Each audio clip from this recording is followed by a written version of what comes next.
지난 2년 동안 비판 여론이 컸던 한일 위안부 합의에 대해 정부가 오늘 검토 결과 보고서를 발표했습니다. 네, 취재기자 연결해서 자세히 알아보겠습니다. 황혜경 기자. 네, 외교부입니다. 네, 발표 내용 정리해 주시죠. 네, TF팀이 확인한 결과 위안부 피해자 관련 단체의 설득 문제와 주한 일본 대사관 앞 소녀상 문제, 또 제3국에서의 기린비 설립 문제, 마지막으로 성노예라는 용어 사용 문제 등과 관련해 비공개 합의가 있었던 것으로 드러났습니다. 일본 측이 피해자 관련 단체의 설득과 소녀상 이전, 기린비 설치 지원 금지, 또 성노예 용어 사용 금지 등을 요청한 데 대해 우리 측이 정대협 등 단체의 설득을 위해 노력하고 소녀상 문제도 관련 단체와 협의해 적절히 해결되도록 노력한다는 등의 입장을 밝힌 사실이 드러난 겁니다.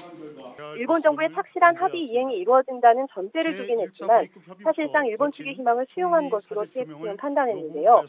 향후 시민단체의 활동과 국제무대에서 한국 정부의 활동을 제약한 것으로 해석될 소지가 있다고 지적했습니다.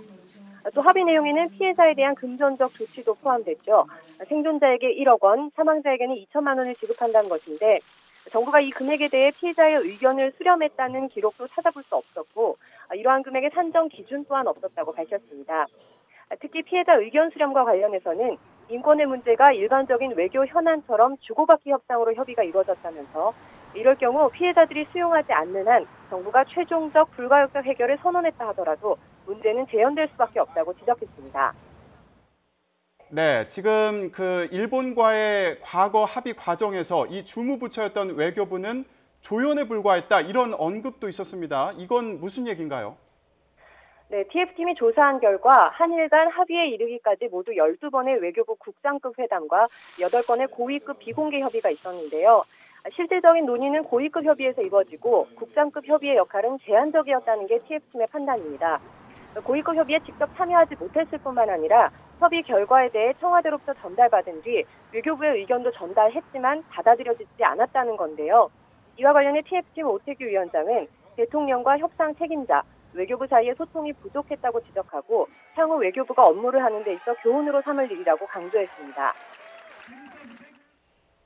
네, TF팀의 결과 보고서만 보면 문제점이 참 많은 합의였던 것 같은데요. 향후 우리 정부의 대응은 결정된 것이 있습니까? 네, 오늘 TF팀의 결과 발표에 앞서서 강경화 외교부 장관의 모두 발언이 있었습니다. 강 장관은 정부로서는 이번 TF팀의 검토 결과를 진지하고 겸허하게 받아들인다면서 향후 보고서를 토대로 피해자 중심 접근에 충실하게 피해자와 관련 단체 그리고 전문가의 의견을 겸허히 수렴해 나가겠다고 밝혔습니다. 또 한일 관계에 미칠 영향도 고려하면서 위안부 합의에 대한 정부 입장을 신중히 수립해 나가겠다고 덧붙였습니다. 강 장관은 앞서 어제 기자들과 만난 자리에서도 정부가 앞으로 한일 합의를 어떻게 갖고 갈 것인가에 대해 모든 옵션을 열어놓고 피해자분들과 소통해야 한다고 생각한다고 밝히기도 했는데요. 위안부 합의 문제가 향후 한일 관계에 중요한 변수로 작용할 것으로 전망되는 대목입니다. 지금까지 YTN 황혜경입니다.